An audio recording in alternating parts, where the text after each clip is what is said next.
Cerita Alkitab tentang Rut menjadi istri Boas di dalam Rut pasal 4 ayat 1 sampai 17.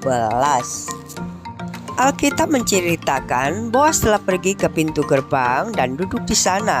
Kebetulan lewatlah penebus yang disebutkan Boas itu. Lalu berkatalah Boas, "Hai saudara, datanglah dahulu kemari, duduklah di sini." Maka datanglah ia lalu duduk. Kemudian dipilihnya 10 orang dari para tua-tua kota itu dan berkata, "Duduklah kamu di sini." Maka duduklah mereka. Lalu berkatalah ia kepada mereka itu, "Tanah milik kepunyaan saudara kita Elimelek hendak dijual oleh Naomi yang telah pulang dari daerah Moab. Jadi pikirku, baik juga hal itu kusampaikan kepadamu sebagai berikut. Belilah tanah itu di depan orang-orang yang duduk di sini dan di depan para tua-tua bangsa kita.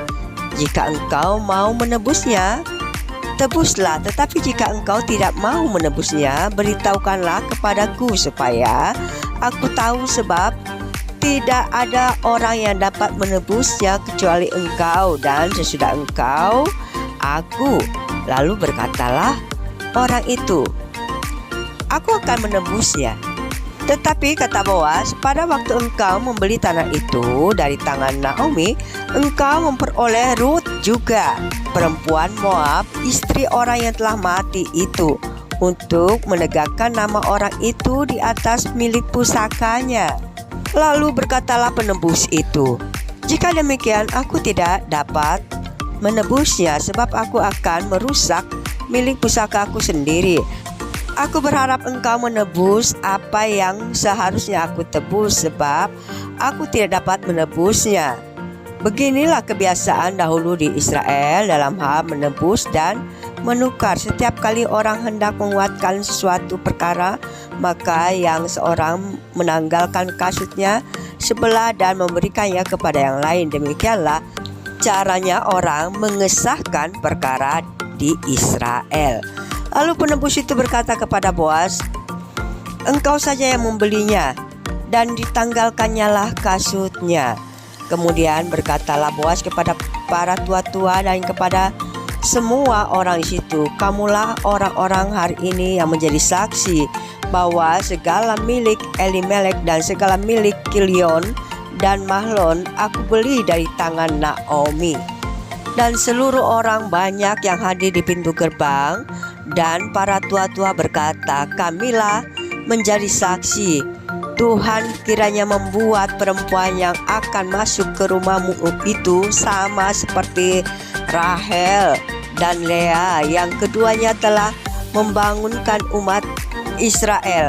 Biarlah engkau menjadi makmur di Efrata, dan biarlah namamu termasyhur di Betlehem. Keturunanmu kiranya menjadi seperti keturunan Peres yang dilahirkan Tamar bagi Yehuda, oleh karena anak-anak yang akan diberikan Tuhan kepadamu dari perempuan muda ini."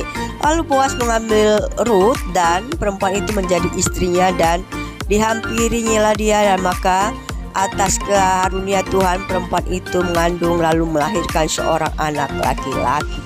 Sebab itu perempuan-perempuan pun berkata kepada Naomi, "Terpujilah Tuhan yang telah rela menolong engkau pada hari ini dengan seorang penebus. Termasyhurlah kiranya nama anak itu di Israel." Dan Naomi mengambil anak itu serta meletakkannya pada pangkuannya, dan dialah yang mengasuhnya. Dan tetangga-tetangga perempuan memberi nama kepada anak itu. Katanya, "Pada Naomi telah lahir seorang anak laki-laki." Lalu mereka menyebutkan namanya Obed. Dialah ayah Isai, ayah Daud.